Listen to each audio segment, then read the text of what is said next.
Okay, guys, so we're going to go over the antibiotic resistance document. We're going to go over numbers 1, 2, and 3 right now. And we'll have other videos posted as the week goes on to go over a few different things. But starting off with number 1, pretty much what the question is asking is that from time 1, the start, to time 4, what are you predicting is going to happen to the frequency of each one of the traits? There's 4 traits: grow quickly, less cell death, can grow in a toxic, heavy metal rich environment, and can move around easily. In time 1 at the start, each one of them have 25% of the petri dish filled up. And the question's really asking is that over time, if none of these traits give any one of them a more reproductive advantage going forth, what do you think's going to happen? Now, there's no right or wrong answer, but based on this part here saying that none of them provide a reproductive advantage, you should be able to give some type of reasoning about what you think is going to happen over time.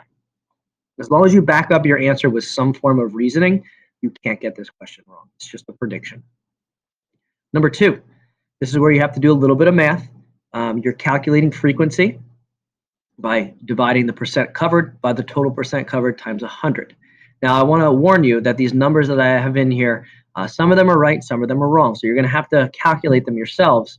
I have them plugged in so that I can show you how to do the graphing in just a little while on Google Sheets. But I wanted to show you this. So what you need to solve for is the things in yellow. And what you're looking at, hopefully, is blank. And therefore, you need to be able to solve for that. So to solve for this particular yellow box right here, we're going to follow the equation that I provided, which is red divided by green times 100. So the box next to it is 9 in red. So we're going to do 9 divided by the green one below it, which is 26. We're going to multiply by 100.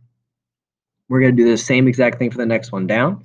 For this yellow box here, in order to get that answer, I'm going to take 8 divided by 26 and multiply by 100. And you're going to do that for the rest of them as well. Like I said, all these are probably wrong. I just made them up so that I could graph something. I didn't want to give you guys the correct answers. And you're going to leave these yellow ones down here blank. Okay, so we now have the way to do the data table here. And now you're responsible for graphing certain things. It says to create a graphical representation on Google Sheets to show the trait frequency of bacterial population at different points in time. Representation should include a title, scale, axis labels, unit labels, and a legend.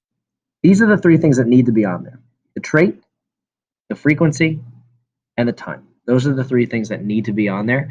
So that's what I'm gonna graph. So to start off, so that I have all this on Google Sheets, what I'm going to do is I'm going to copy and paste this onto Google Sheets, just so I have it in front of me, and then I'm going to change it as I get on here. So I'm going to come on here, Control V, paste it on there, and I'm going to see this whole thing in front of me now. So now what I need is traits. That's the first thing I'm going to write down, is trait. Below that, I'm going to write down my 4 traits. Grows quickly, less cell death, grow in a toxic environment. I'm just going to shorten it to can grow in a toxic, and can move around easily. Now, you do not have to do this. You can copy and paste everything, but for me, I think it's easier just to manually do it. Next thing I need is time, and I'm going to put time across the top. Time 1, time 2, time 3, and time 4. Now below that, what we need is frequency. Now the reason why I didn't copy and paste and use this thing right here is because we have the percent of petri dish covered by bacteria here, and I don't need that. Okay, so what I'm just going to do is use my frequencies here. And once again, I want to warn you again that these numbers are wrong, so don't use these. But I'm going to type them in for time 1, 25, 25, 25. For time 2, I'll look up here for this one here, and I'm going to copy in 25, 25, 20, 30. Time 3, 40, 10, 25, 25. Time 4, I'm going to scroll over to check out those numbers. 50, 20, 15, 15.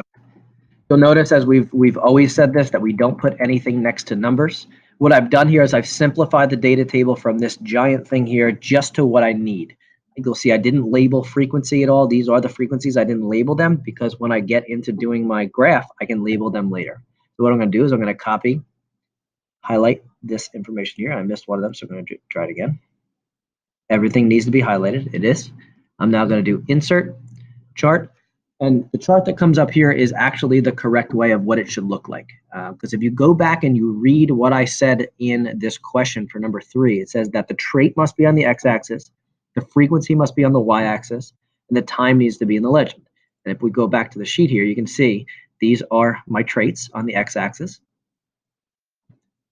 On the y-axis is going to be my frequency, and the key is already all my different times. If for some reason it doesn't come up right for you, remember that the first thing you do under data is click these boxes and mess around with it to try to make everything fit correctly. Now I want to customize my chart because I don't like my title, so I'm going to use my chart and axis titles.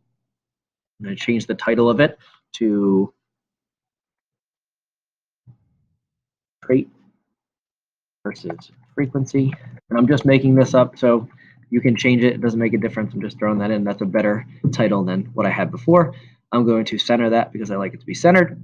I now need to label my y-axis, and then I will be done. So I'm going to switch from chart title to vertical axis title, and I'm going to label this frequency. And I'm going to put that in as a percentage. And that should save, and you see that pops up there. And then obviously when I'm ready for this to go onto my document, you click it so that you have it highlighted, Control-C to copy, and then within your document where it says paste here, you're going to paste it there and make sure that it's linked so that I can go back and check out your Google Sheet. So that's your little thing about questions 1 through 3, and then we'll go over everything else as the week goes on. Hope that helps out.